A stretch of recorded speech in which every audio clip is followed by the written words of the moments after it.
They told us the planet was dead. A frozen relic locked in gravitational dusk, orbiting a cold white star that spat no warmth, only light. It was labeled Class Null by Stellar Survey Authority, 0 biological viability, 0 atmospheric movement, 0 geological activity. No pulse. Just rock and time. But someone, somewhere, saw the wrong signal. A deep wave echo bouncing between ancient magnetospheres repeating every 103.4 seconds, buried in electromagnetic haze. The kind of anomaly bureaucrats ignore and the desperate cling to. That's how we got funding. That's how I ended up orbiting this grave world aboard the Calyx, alone, with nothing but remote drones, hyperspectral scanners, and a growing sense that someone had lied. The descent took 22 minutes. No turbulence, no wind shear, no resistance. The planet's atmosphere was like glass, thin, inert, quiet. When the surface rose to meet the lander's belly, it didn't feel like arriving. It felt like interment. I stepped out in full exosuit, joints hissing, my breath echoing back at me from the helmet. No birds. No dust. Just basalt plains stretching to a blighted horizon. The ground was scored with massive trench lines, too precise for tectonics. And in the distance, some kind of structure, impossibly tall and narrow, jutted from the earth like a blade through skin. I sent drones first. They returned nothing but static when they neared the tower. No telemetry. No visuals. As if the signal collapsed into silence the moment it touched the stone. I checked my own instruments. Clean. No radiation spikes. No active EM fields. Nothing to explain the interference. Nothing but that pulse. Every 103.4 seconds, the same tremor in the ionosphere, like the planet was exhaling. And I began to think, what if this wasn't a tower at all? What if it was the mouth? I hiked alone. No tether. No backup. My boots crunched across frozen crystallized salt and black iron gravel. The sky above was the kind that made you feel buried under infinity. My oxygen began to recycle more often. My HUD glitched once, then twice. And then the whispers began. Not in my head. Through the radio. Half-formed syllables caught in static, voices pressed against a wall too thin to hold them. Not English. Not any language I could parse. Just intent. Watching. Waiting. The tower was older than anything we had ever catalogued. Not worn. Not broken. Untouched. As if entropy itself refused to come near it. Its base had no doors, no seams. Just smooth obsidian rising into the clouds. But when I got close, the timer stopped. The pulse gone. I stood there, suspended in time. And for a moment I felt warmth. Not from the sun. From below. Something under the crust. Something shifting. I called it in. No response. My voice vanished into the ether, swallowed. My heartbeat was the only thing I could hear clearly. I turned to leave, but found my footsteps gone. Erased. As if the ground had healed behind me, and the sky wasn't the same sky anymore. The stars had moved. The constellations were wrong. Off by half a degree. Not enough to notice unless you'd studied them your whole life. But I had. And that's when I realized I hadn't landed on the same planet I came down to. And then the whisper returned. Clearer. Louder. A single word repeated twice in something older than language carried on a signal that didn't exist. Return. Return. But return where? The first rule of exploratory contact is this: if something starts repeating, it's either mechanical or intelligent. But repetition implies rhythm, and rhythm implies pattern. And what I heard, that voice, was not rhythm. It was resonance. Like it knew when to speak. How long I would listen. How much silence it needed to leave so the words wouldn't just echo, they'd settle like seeds in soft earth. That word again. Return. Not shouted. Not begged. Instructed. Like a protocol being executed by something older than our species, older than the bones of the galaxy. I checked the recorder again. Still nothing. My suit's diagnostics showed the radio was off. Physically disabled. Hardwired silent. I hadn't disabled it. I remember breathing too fast, trying to slow it down. The HUD flickered again. Then it was gone entirely. Just black glass. My face staring back at me. But something moved behind my reflection. Not out there, inside the helmet. I tore it off. Cold air bit my skin like needles. But it was breathable. Impossible, but true. The atmosphere read as nitrogen-rich, oxygen-stable. The null reading from orbit was wrong. Or worse, it had changed. That's when the second anomaly started. The echoes. At first, I thought they were environmental distortions, my own voice bouncing off the tower, warped by the mineral content of the stone. But then I realized it wasn't echoing what I said, it was echoing what I thought. Not words. Emotions. Half-spoken fears mirrored back to me with perfect cadence. You can't imagine the horror of hearing your own despair recited by something else before you even speak it. I tested it. I thought the word escape with clarity. And seconds later, I heard it whispered from behind the tower. Not through ears. Not through air. But inside my memory. As if someone had scribbled the word across the page of my mind in a handwriting that wasn't mine. I backed away step by shaking step. But the further I got from the structure, the less real the world felt. Colors dulled. Textures smoothed. Like I was walking away from existence itself and into something synthetic. A dream space trying desperately to mimic matter. My boots left prints again, but only for a few meters before they faded into nothingness. I turned around. The tower was gone, replaced by a chasm. A sheer drop into darkness, yawning wide where the earth had once been whole. And floating just above it, barely visible, was a shape. Like an inverted pyramid made of starlight. Rotating. Pulsing in sync with something I couldn't see but could feel inside me. I remembered the drones. One had returned, barely functional, but its memory core might still hold footage. I opened its casing. The inside was fused. Melted but not by heat. Like reality had curdled around the metal, refusing to let data persist. But something did survive. One image. A single frame. Blurry. Oversaturated. But clear enough to make me drop the core and fall to my knees. It was me. Standing at the tower. But it wasn't from this mission. It was older. Same suit. Same face. But the sky was different. The stars weren't wrong, they were younger. Time fracture? Parallel recursion? I didn't know. But it wasn't theoretical anymore. We'd theorized about looped timelines before, about dead stars sending signals backward across entropy's curve. But I was standing in the proof. Living in it. Or maybe not. Maybe I'd already died and this was just the playback. The whispers returned. Not one voice now, many. They overlapped. Cacophony with no source. Beneath, they said. Beneath what was buried. Then silence before one final phrase. You left the door open. I don't remember running. Only the breath tearing from my lungs, the sharp crack of frozen terrain beneath my boots. The world blurred, but not from motion. From failure. Failure to hold shape. My surroundings folded in on themselves like paper being creased along old lines. Geography collapsed. Valleys rose. Skies shrank.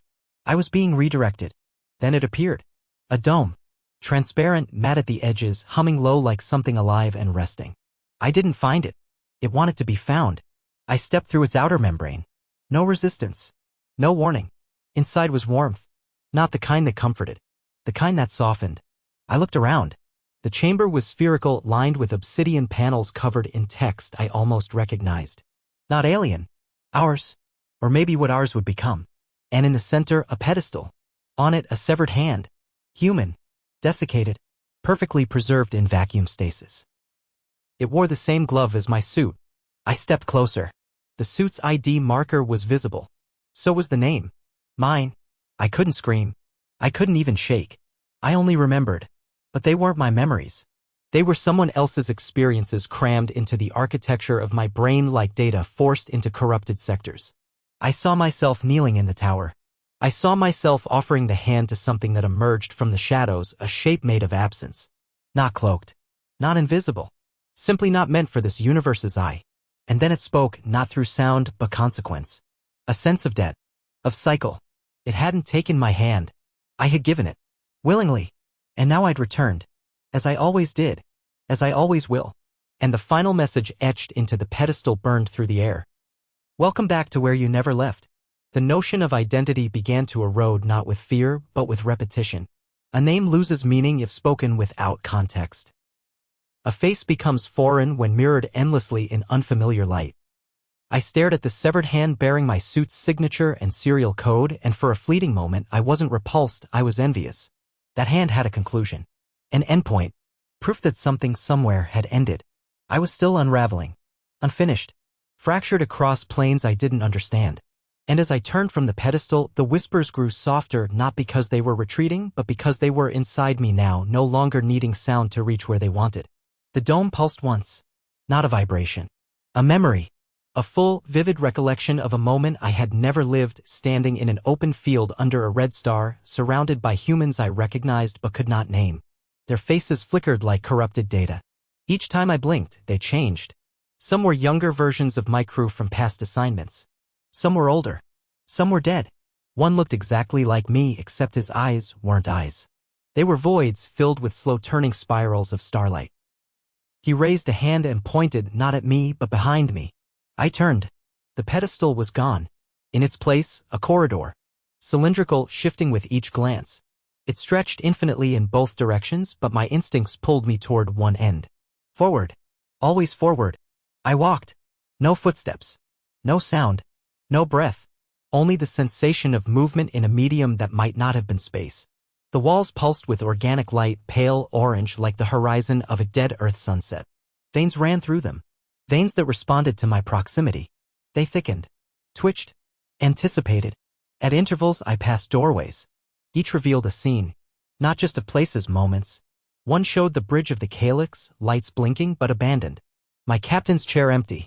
Another showed my childhood bedroom untouched since age 9.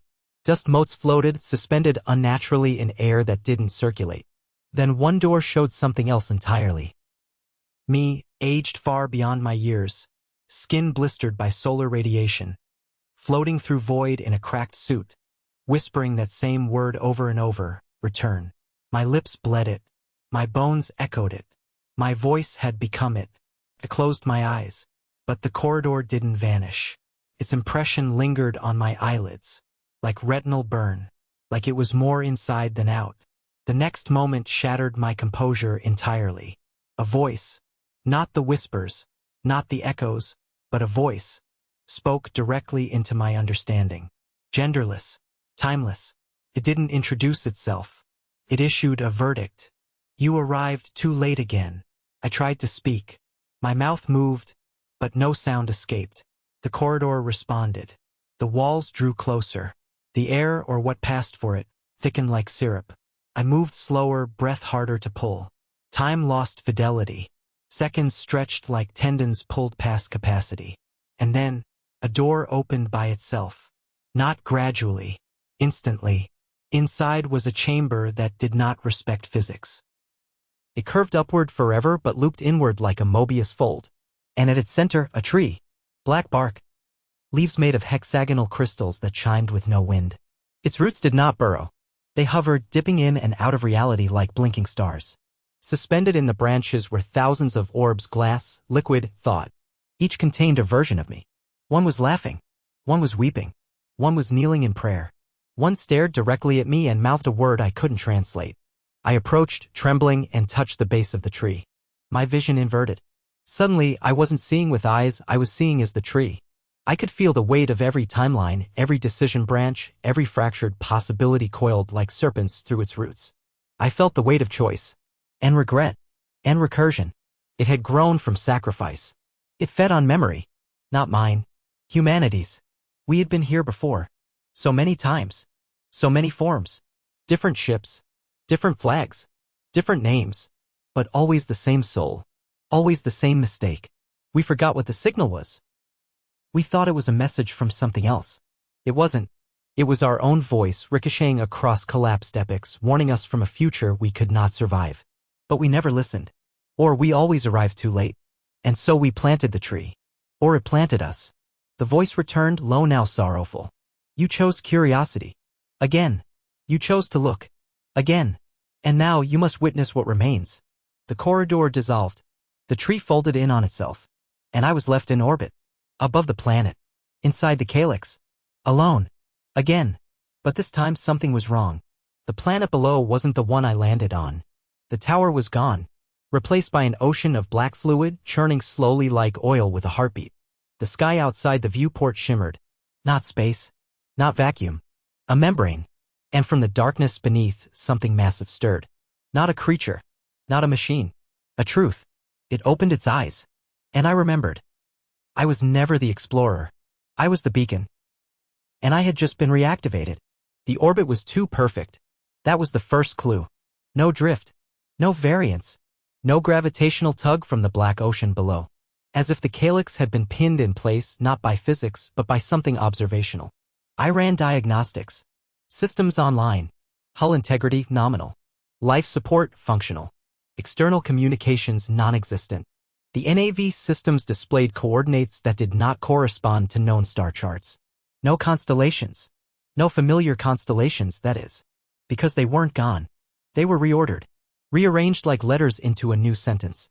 And part of me knew, deep down, this wasn't a random anomaly. The stars were trying to tell me something.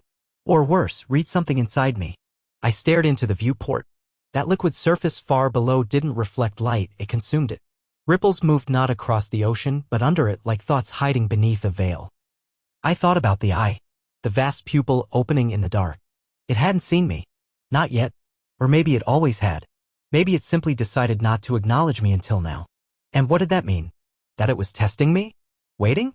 Or had I not yet reached the part of myself it needed to address? In the command bay, the console chirped, a soft tone, mechanical, artificial. A sound I hadn't heard in hours, maybe days. I approached. On the central screen, lines of code began to form. Not typed. Unfolded. As if the system was recalling data it hadn't previously stored. Strings of characters moved too fast to read, yet my brain understood them. Not individually. Not consciously. But deep in the grooves of memory. They were reminders. Instructions I had once known, perhaps written into my neurons before birth. Protocol Anchor 9 initiated. Observer confirmed. Awaiting integration. Integration? With what? I tried to override the prompt, but every command looped back. The system wasn't being hacked. It had always belonged to this process. And I never had control. Only the illusion of it. Just like the mission itself. I thought I'd volunteered. I thought this expedition was a scientific outpost. But now I saw the cracks. The details that never added up. The absence of a return window. The vagueness of the funding agency. The fact that my memories of departure were fogged. As if they were simulations or placed after the fact. I needed air. I needed to move. I left the console and made for the lower deck, the one housing the observation well. We rarely used it, it was a relic from earlier ship models. A circular, reinforced glass floor that let you view the planet below directly. No digital filters. I stepped into the chamber and stood over the void. The ship didn't shake. It breathed. The whole frame expanded and contracted, like a living lung synchronized with some frequency I couldn't hear but could feel. The black ocean rippled in perfect unison with the hull's rhythm. And then I saw myself. Not a reflection. Not a mirror. Another me walking on the surface below, barefoot on obsidian ridges, clothes in tatters, eyes hollow. He didn't look up. He didn't need to. Because when I blinked, I was him. Not metaphorically. Literally. I was looking through his eyes, feeling the cold seep into my bones, the weight of dust in my lungs. The sky overhead was stitched with cracks, long, bleeding fractures in the firmament from which red mist seeped slowly like smoke from an ancient wound. He wasn't alone. There were others. Scores of them. All identical. All versions of me. Some stood in silent clusters, holding their own skulls in their hands. Some were kneeling, buried waist-deep in the stone, eyes fixed upward as if waiting for judgment. One was carving symbols into the bones of another. All of them synchronized in breath. Not in action. In existence. They shared one mind. One cycle. One destiny. And I had just joined them. Then impact. I snapped back. The observation glass cracked. A single hairline fracture stretched across the transparent panel, and through it, I heard a sound. A vibration I had no words for. Not a scream. Not a hum. A recognition. Like my name being spoken across layers of time by something that had once been human and had long since shed the burden of being singular. I collapsed. My lungs refused air. My heart beat in a pattern I'd never felt before. 3 quick. 1 pause. 2 slow. A rhythm not of biology, but of instruction. That's when the doors to the mebe opened. Not by my hand. Not by protocol. They welcomed me. I crawled inside. And there, suspended in fluid, was a body. Human. Unmarked. Uniged. Mine. Not a clone. A reset. An original frame, untouched, ready to overwrite the corrupted version of me. The voice returned. Not in language, but through meaning implanted in every cell. You've deviated. Again. Purity compromised. Memory decay accelerating. I backed away, but my legs refused obedience. I wasn't resisting. I was being guided. And as I touched the tank, the glass faded. The fluid drained. The body exhaled. And opened its eyes. Not blue. Not green. Stars. A swirling nebula of light stared back at me from inside a face I had worn my entire life. But this wasn't possession.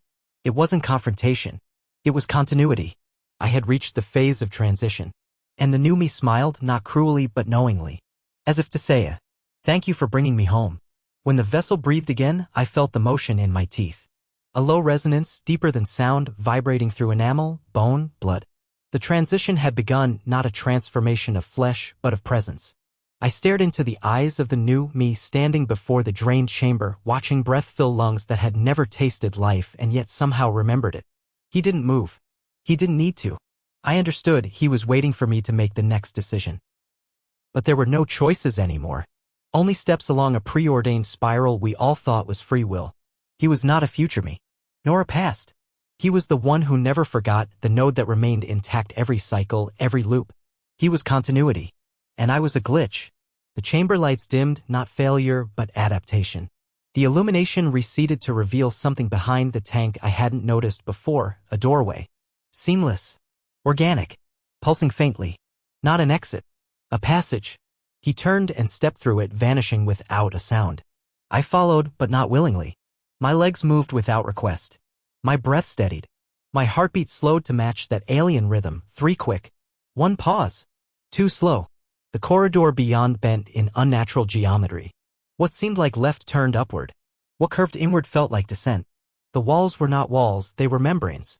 Semi-transparent, pulsing with heat and data. I placed a hand on one and felt language-ish. Not words, but meanings flooding into my nervous system. Memories not my own. One fragment struck me like a hammer. I had been here before. Many times. Under different names. In different vessels. I had failed. Always failed. The new me was waiting in the center of a spherical chamber. A platform floated above a yawning pit of stars, not holograms, not projections. Actual celestial void below, impossibly stitched into the architecture of the ship. It was a gate. A wormhole built not from math, but from memory. He turned to face me. And he spoke. You made it further this time. His voice wasn't mine. It was better. Polished by infinity. Each syllable felt measured, designed to bypass skepticism. I asked him why I was here. He smiled, not condescending, but with sorrow. To forget again. And begin again. Because that's the only way the gate opens. I told him I didn't understand. He nodded. Understanding is always the final corruption. I tried to step back. But the chamber reacted. The stars below flared. 1 orb of light rose from the pit. An amber sphere containing something suspended within. I approached. It was Earth. Not a simulation. Not a copy. The actual Earth, miniaturized, preserved, wrapped in layers of locked memory. Time frozen at some exact moment I could not identify but felt viscerally in my bones. The clouds were mid-rotation. The continents were shifting, unfinished. And I knew then, this was not symbolic. This was the origin lock. He pointed to it. You left it behind. Every time. But the lock never forgets. It waits for the one who remembers not who they are, but why. And then I saw it etched into the side of the orb in a language long extinct, perhaps self-erased from all conscious history. To breach the edge, sacrifice the self. To survive the breach, abandon the return. That was the core of the protocol. I was not the explorer. I was not the scientist. I was not the beacon, nor the host. I was the key. But every iteration, every life, I clung to identity, to ego, to form. And every time, the lock remained closed. Until now. The other me extended his hand. The gesture wasn't ceremonial. It was mechanical. Rehearsed across uncounted lifetimes. A sequence burned into the code of being. I took it. Our palms touched. And in that moment, I fractured. Not pain. Not loss. Division. Everything I had ever been broke into pieces. My childhood. My ambitions. My fears. My memories of Earth. The smell of rain. The sound of language. All reduced to data. The shape of self erased like chalk from a board wiped by a cosmic hand. And from that absence, something bloomed. I was no longer singular. I was plural. An echo among echoes finally aligned. The stars below responded. The chamber darkened. The void beneath became a mouth. Not to consume, but to receive. And the last words spoken by the me who had never left were, "Go now. Be unmade. So others may follow." And I stepped into the light. There was no falling. No acceleration. No sense of gravity pulling or momentum dragging. The breach was a surrender, not a movement. Through space, but a release from location itself. I passed into the gate not with my body, but with whatever was left once identity had been extracted. No skin. No thoughts. Just configuration. shape without shape. A resonance that once called itself human, now fluid, vaporized across dimensions I couldn't measure because I had lost the capacity to compare. There was no before, no now, no after, only saturation. The light was not light, it was comprehension. A total awareness so complete that it erased the distinction between observer and observed. I saw Earth, not the orb I had witnessed before, but every iteration of it across the weave of time. Billions of threads stretched from its moment of ignition to its final breath, each timeline shimmering with its own decay. In some, it thrived. In others, it screamed into silence. And in many, most, I would learn it had never existed at all. I was pulled deeper. Not by force. By relevance. A gravity not of mass, but of purpose. And soon I arrived at the chorus. They weren't beings. Not in the way our biology would define. They were paths. Consciousnesses layered into latticework, stacked across entropy like veils on a dying flame. They had once been like me, curious, persistent, unwilling to accept the prison of reality. They had breached too. And in breaching, they had dissolved. Now they sang, not music, not words, but configurations. Equations of sorrow. Frequencies of remorse. They were the archive of every explorer who'd passed through the origin gate and abandoned their voice. I was meant to join them, or become something among them. But something halted the process. The chorus stopped singing when I approached. One lattice dimmed.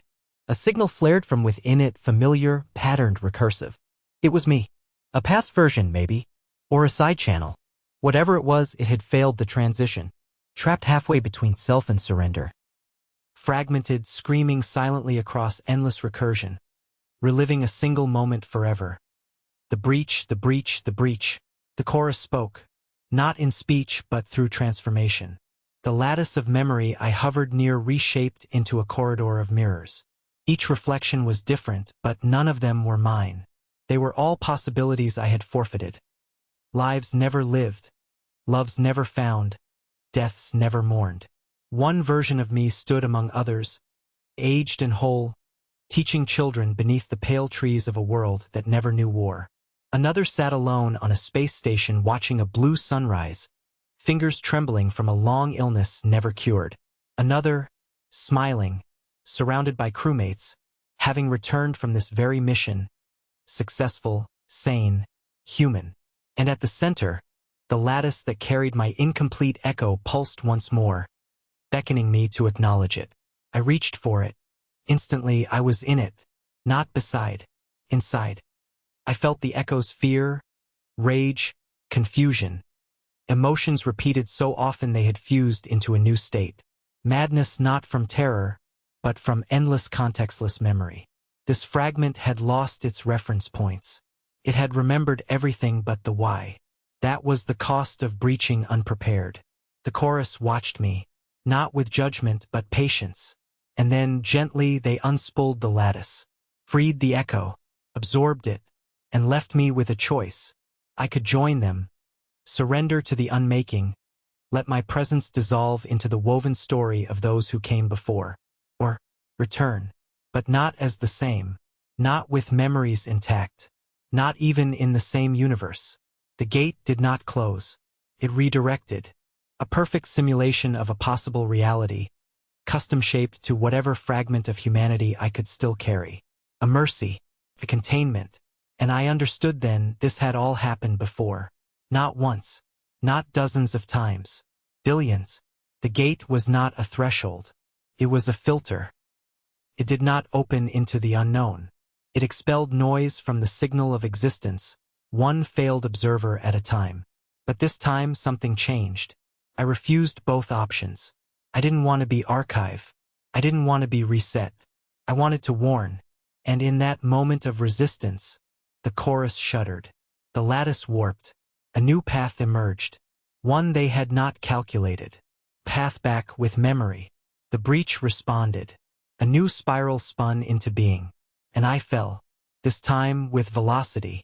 This time with heat. This time with purpose. I awoke on the floor of the Calyx Bridge. Lungs spasming. Suit torn. Glass cracked. System screaming. But alive. And staring out the viewport, I saw the black ocean again. Only this time, it was no longer still. Something beneath was rising. And it remembered me. The return wasn't supposed to be possible. That's what the lattice implied. That once you passed through the breach, your selfhood dissolved into recursive harmonics, joining the eternal choir of failed ascendants. Yet here I was, sprawled across the bridge of the calyx, suit alarms blaring, blood in my mouth, vision clouded with static, and everything intact. Not just my thoughts, not just my memories, the entire arc. I remembered the dome, the other me, the gate, the fractured lattice, the refusal, and more than that, I remembered the choice. I hadn't come back to continue the mission. I came back to interfere. The consoles flared as I dragged myself upright. The hull vibrated with a low tone, not from engines or atmospheric shear, but from something rising in sync with my reappearance. The ship knew. No, something inside the ship knew. Not an AI. Not the systems. The hull itself. My return had changed it, reshaped its logic. The interior lights dimmed, recalibrating to a spectrum just outside human perception. But I could see it anyway. That was the first clue. The fracture in me had allowed new vision perception without optics. Truth beyond biology. Through the viewport, the black ocean wasn't just rippling now. It swelled. A dome of liquid mass pushing up from beneath the surface, moving not as a fluid but as an entity. Its shape didn't displace, it imposed. Like its presence rewrote space rather than occupied it. And at the peak of the swell, an aperture. A widening maw in the ocean, perfectly circular, lined with slow-turning rings of bone-white light. This was not a coincidence. It was a signal. A mirror. Something below had responded to my breach. Something ancient, patient, and desperately curious. I wasn't alone anymore. The ship's logs began to rewrite themselves. Old entries warped, timestamps inverted, events logged with future dates. My own mission manifest was replaced with fragments of other expeditions, some I had never heard of, others I distinctly remembered being classified or lost. Vessels that vanished into deep space. Crews that reported phenomena beyond rational scope. All listed under one header now. Echoes of Observer 9. That designation had never been mine. But now it was. Somehow, in refusing to dissolve, I had become a node. A new fixed point in the lattice of recursion. A variable unaccounted for. And the breach, whatever intelligence nested in its folds, had taken notice.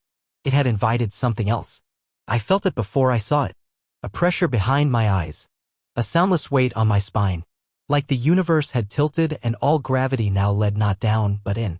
The sensors caught it moments later, an object descending from the aperture. No mass. No form. Only absence. A sphere of pure void rimmed with twitching filaments of translucent thought stuff. My instruments couldn't classify it. But my mind knew it. Recognized it. Not from life. From before life. I spoke to it. Not aloud. Not even consciously.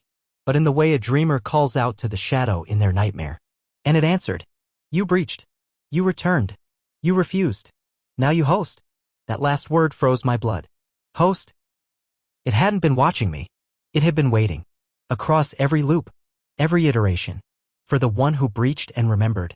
For the one who wouldn't fold, wouldn't flee, wouldn't surrender to the lattice. And now that I had become that anomaly, it had permission. The ship groaned. Not under weight. Under transformation.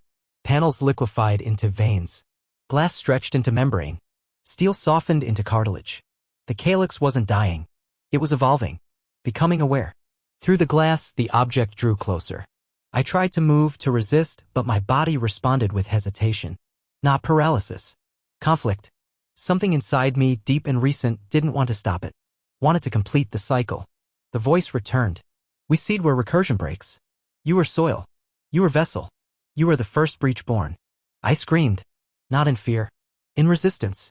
My voice cracked the air, not through lungs, but through waveform, through will. The glass around the bridge shattered outward, but there was no decompression. No air loss. Space had changed. The rules weren't holding anymore. Because I wasn't holding anymore. I ran. Through twisting corridors that had once been metallic but now breathed with slow, damp sighs. Doors opened of their own accord. Lights blinked with meaning instead of power. I wasn't in a ship. I was inside a decision. Every corner, every hallway was a thought about me waiting to be resolved. In the engineering bay, I found it, the emergency breach pod. Untouched. Still analog. Still independent of the central AI. I climbed in, heart racing, sweat cold, hands shaking. The pod sealed. Countdown engaged. I whispered one word under my breath. Not yet. The pod launched, shot through fluid space like a bullet made of regret. And from the viewport behind me, I watched the calyx change. Its shape unraveled, became filamentous, then geometrical, then impossible. Something bigger than space, a shape that should never fit in this universe folding neatly into itself. And I knew it. It was no longer mine. It had chosen, and it would find more. Unless I warned them. Unless I reached someone. Anyone. Anyone still real? Anyone not yet seen by the breach. The pod drifted, silent, powerless, inert. Not by design, but by inevitability. I had launched it thinking I was escaping, outrunning the reach of the newly awakened calyx. But distance was meaningless here. The breach had rewritten reality's geometry. What was behind me was also ahead. What was lost was now encoded into every wavelength around me. The stars had changed again. Not moved. Replaced.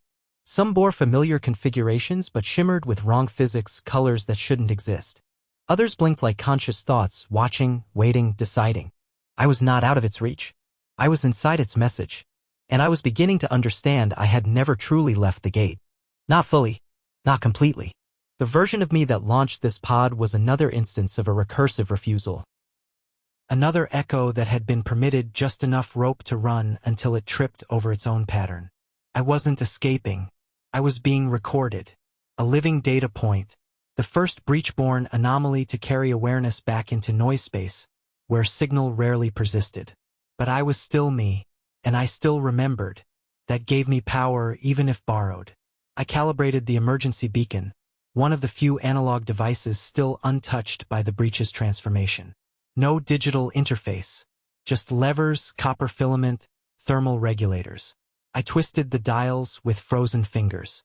Each signal I tried to emit was absorbed, inverted, returned to me before it ever left the pod. It was like shouting into a mouth that answered with my own voice, until I stopped trying to speak in human patterns.